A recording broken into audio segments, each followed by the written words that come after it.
one thing you must always remember: have patience. Khanti. I better write it down. You see, patience is very important. The Buddha has a saying now. He said, "Khanti paramang sukhang." Patience leads to nibbana, and that is very true. No, it's the highest bliss. Paramang sukhang is a short form of saying is nibbana. That's why he say nibbana, paramang sukhang. So it is actually from the word Khanti. Patience leads to the highest happiness, which is the experience of nibbana, or the realization of nibbana. That's why in the saying is nibbana paramang sukhang. Nibbana is the highest peace, although sukhang is happiness, but it's not happiness, because nibbana is the unconditioned. Understand not? Because the unconditioned is peace, santi. You heard the word santi? Santi is peace. So this word is very important, because towards the end of my training, 1989, I remember, a few different monks, teacher and guide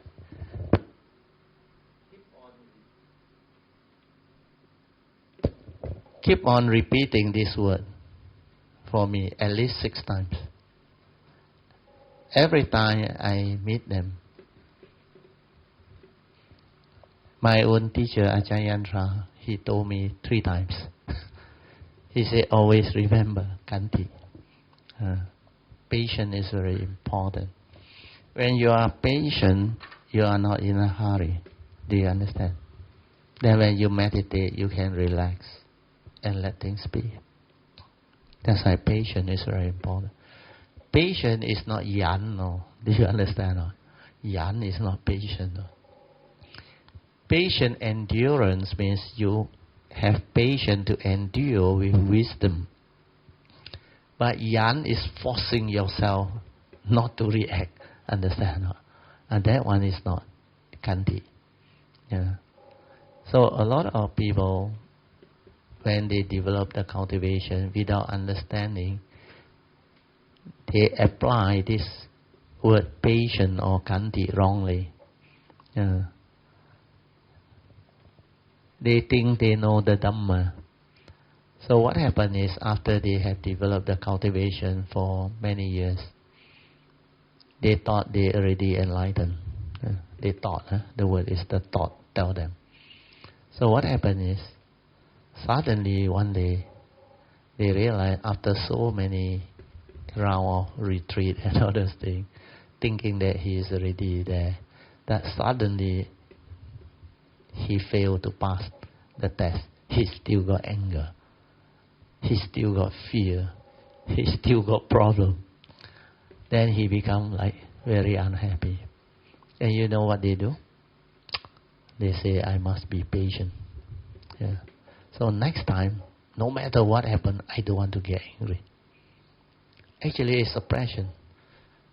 People say all those things to them, or they were disturbed also. Yan, they say, don't want to get angry. Actually, there is suppression. That's why the line is very thin. Suppression is not Khanti, not patient. Patient is patiently enduring with understanding, wisdom. So this one, you have to qualify it. Patient endurance with wisdom. This one is the real Khanti. The one without wisdom one is suppression. So be very careful. So a lot of people, when they go to retreat or what, when they do the cultivation, they say, I'm a yan. Push it out. We talk about patient endurance with wisdom, right? No, in a lot of situations, right, when things happen, right, so when we have Dharma learnings, we tend to rationalize with Dharma, right? So that rationalization is it understanding, knowledge, understanding? It's not an understanding. It a wisdom? You see, when you rationalize something, you are using your logic. Understand? The word is logic, because you try to rationalize. So a lot of things in life, it's not for us to rationalize. If you rationalize it, it's through your knowledge, through your whatever views, opinion, and conditioning. Where we try to rationalize to suit us. That is before you have the Dhamma. But when you have the Dhamma, then you understand. These are nature's truth. That's why it's called Dhamma. The Buddha teaches Dhamma, which is truth, nature's truth. So everything operates in this way. That's why the Dhamma way is the righteous way, because it's in accordance with nature's law. Dependent originating, condition arising, causal phenomena. Condition like that, things will be like that. It's not your truth, not my truth. It's nature's truth. That's why truth is. You cannot monopolize. Nobody can own truth or monopolize truth. Truth is means the isness of thing, suchness of thing. That's why the Buddha say, tatata. Everything is such, tatata.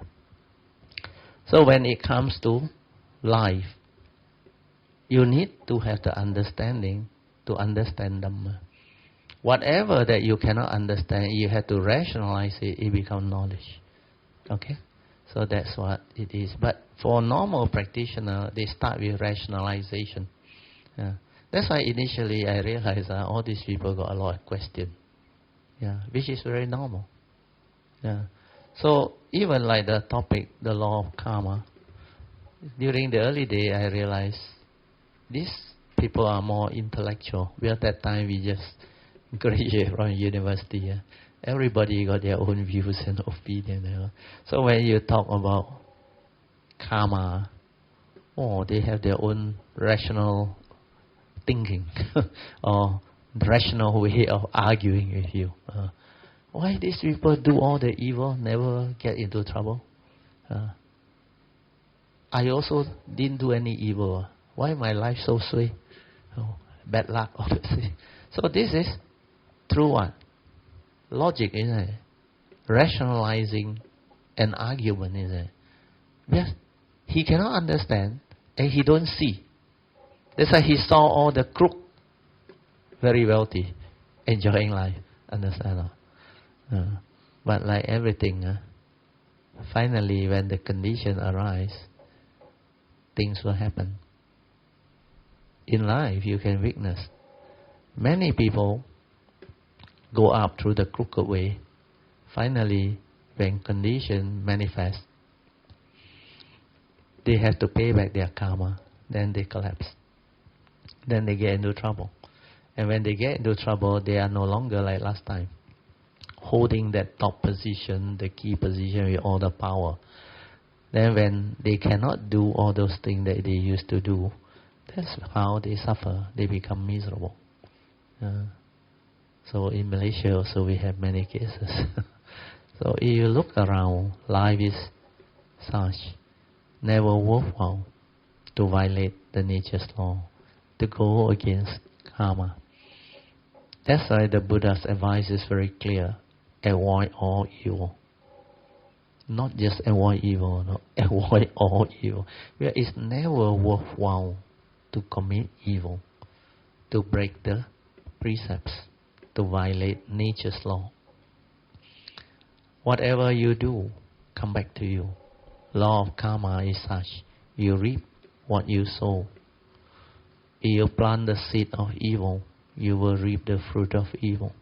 You plant the seed of virtue, wholesomeness, you will reap the fruit of virtue and wholesomeness. That's why you are what you are.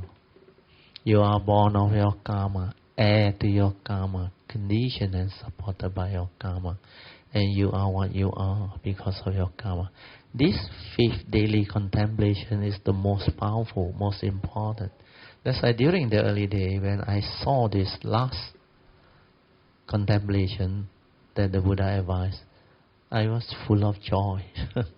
I knew this is the answer to the law of karma. Then I questioned myself, why can't living being understand? Because for me it's so clear.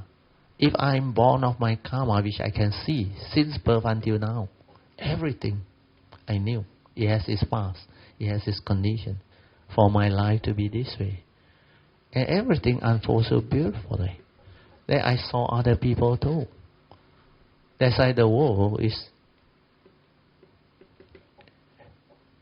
you call it, is the place for me to see all these things. To witness all these things. So when I saw all this, then I realized, if I am born of my karma, heir to my karma, conditioned and supported by my karma, and I am what I am because of my karma, then what am I waiting for? I have to take care of karma. That's why from that moment onward, at the age of 17 at that time, I still remember that time I was in Form 5. I straight away knew, no need to search.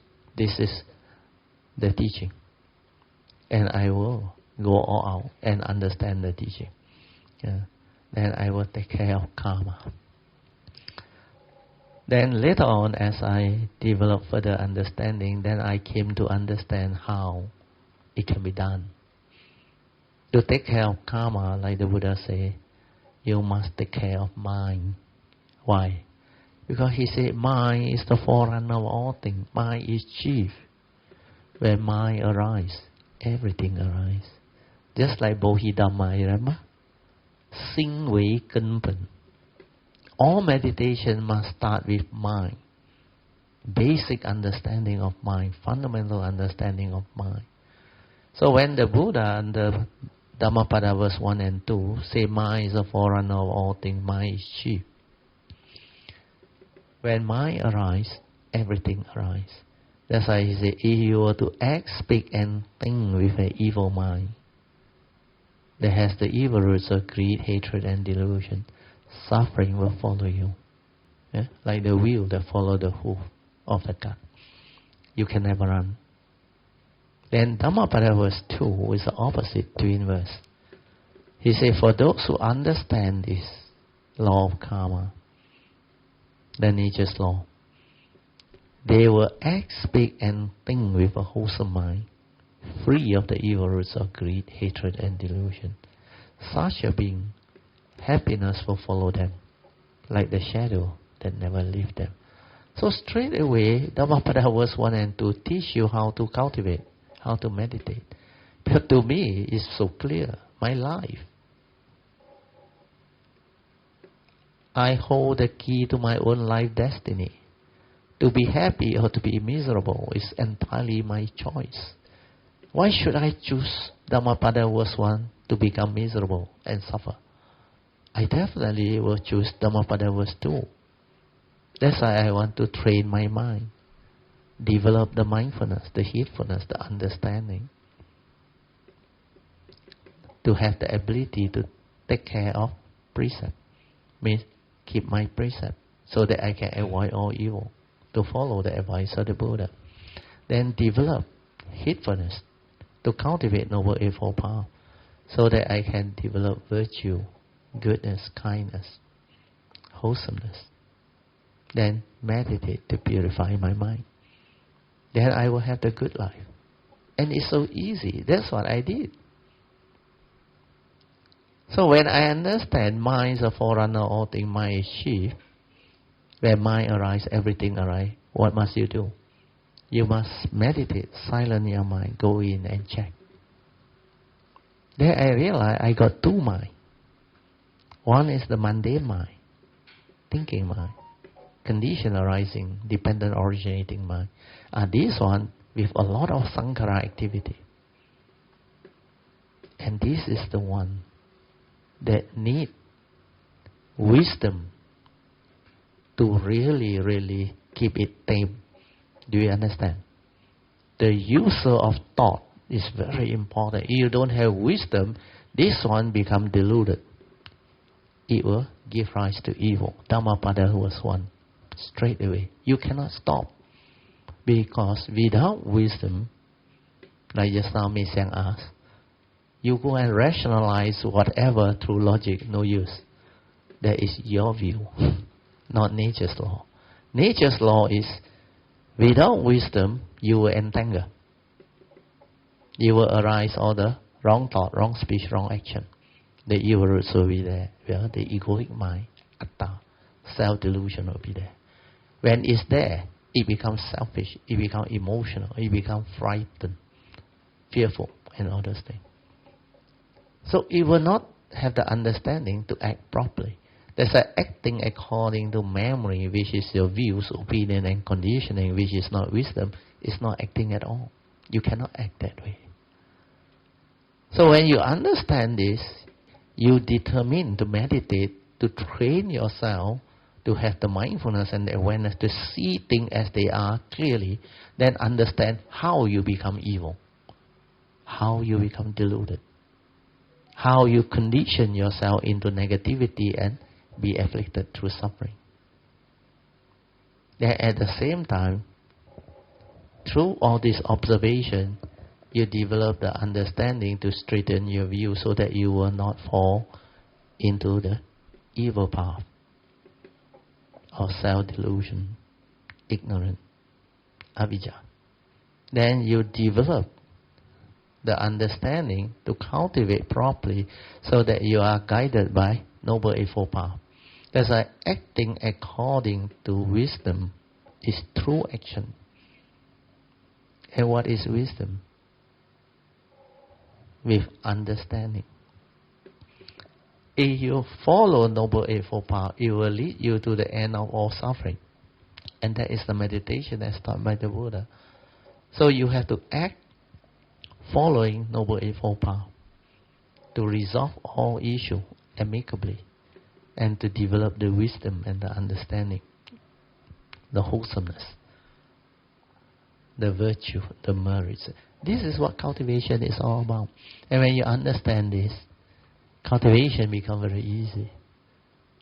That's why no need to go and read all the, what they call, Tipitaka and all those things.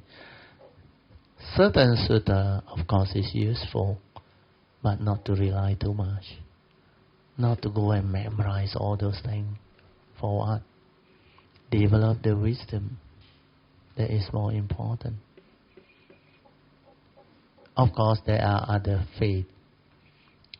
Those who develop through faith, like Amitabha, Buddha, the Pure Land and all those things, they develop it through chanting.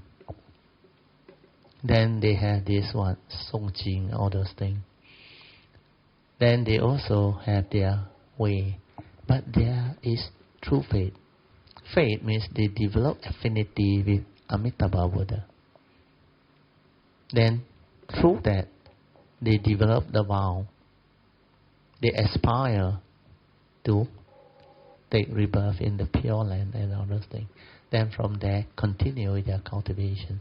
But finally, when it comes to true cultivation, it is still the wisdom way.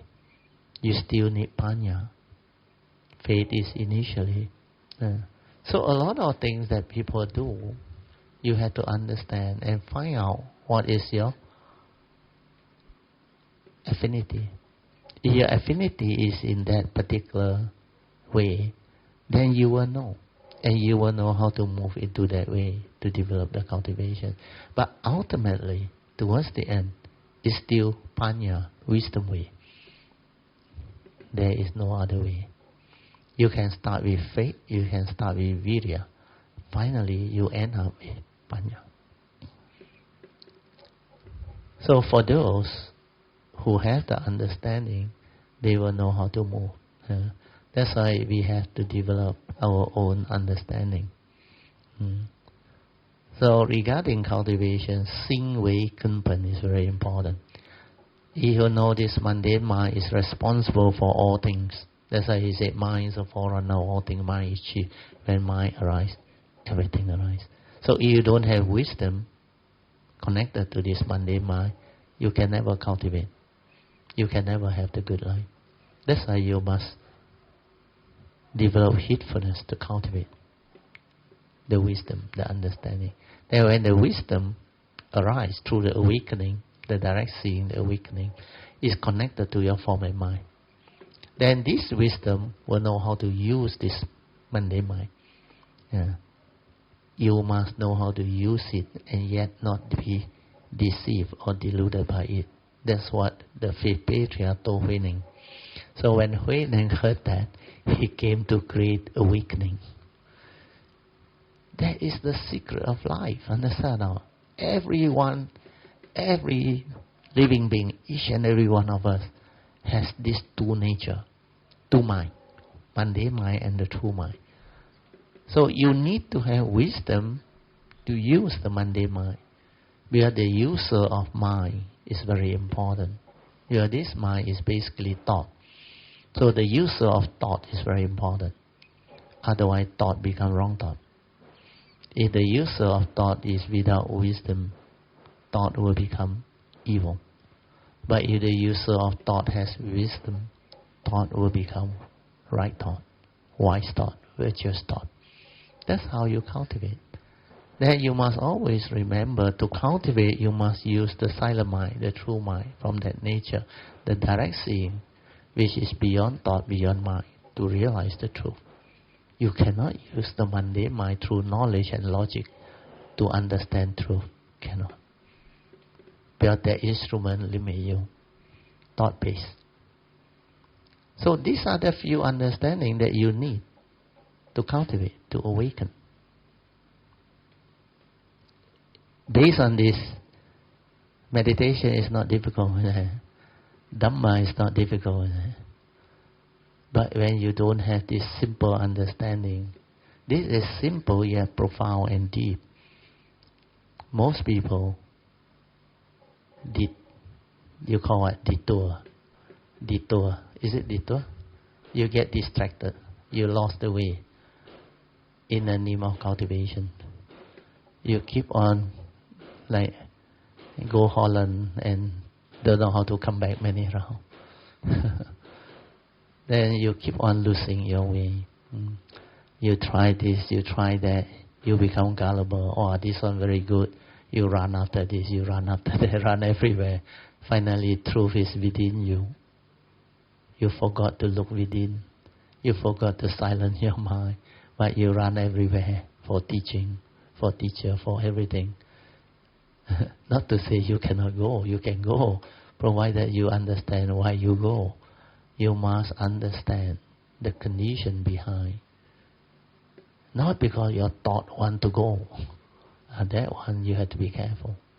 But that one is due to your views, opinion and conditioning. That one is not through your nature's understanding. When you can feel something, when your nature has the ability to like give you the sign, then you will know. It's not through this thought that once, because it has heard something, it can have what? No. That's why this nature has to be sensitive. You have to realize the awakening. Then it will alert you, it will tell you, it will show you the sign. Then you can see the sign because you are mindful, you are sensitive. Your mind is different, your nature is different. It can feel them all. All this, unless you have developed the cultivation, either in the past or this life, it's not easy for a normal cultivator to develop the understanding and the ability. But initially, what you need is sincerity, faith, perseverance. These three. When you are sincere, truthful, have patience, Khanti. That's why persevere. Just do. Don't try to know. Then faith is number one. If you have faith in the Buddha and his teaching, in all the great beings, in the teacher who guide you, your faith will enable you to understand the teaching. And that faith will drive your spiritual faculty. Saddha will condition virya. And virya will condition you to develop sati. And this sati will stabilize, become samadhi. Then after that you can see things as they are. You will awaken. That form of mind will develop the understanding. That's why what you need is the spiritual faculty leading to heedfulness. Then everything will fall into place. And you start retreating. Faith, sincerity, perseverance. Yeah. These are the three aspects of virtue that you must have. Especially faith and sincerity. Yeah. Then of course, patient endurance is what perseverance is all about. You must be able to persevere. Means patiently cultivate, endure with understanding, wisdom. I need to endure, I endure. Do you understand the difference between torturing yourself and enduring? Huh? Do you understand the difference? Pass the mic to Tammy.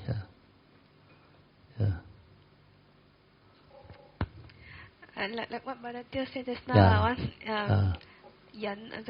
not suppression, understand? Negative. You must develop patience, endurance with understanding. When you understand, you will do it correctly. Means, let's say, you meditate, you relax.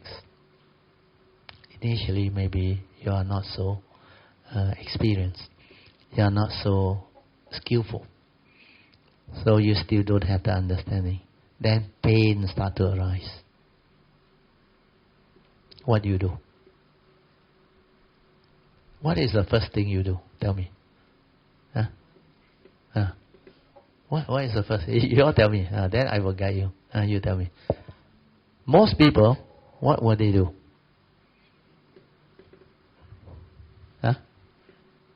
Start suffering. Because the conditioning is so bad. Do you know what are the conditioning most yogi or those who go for retreat, they are subject to? I have told you before. Because of the conditioning, it's like standard practice. It's like an unwritten rule. You sit means you sit, you cannot move. You cannot even make noise. So what happens is, when they are very strict, they are unwritten rules, so you don't know. You become very fearful. So out of fear, what you do?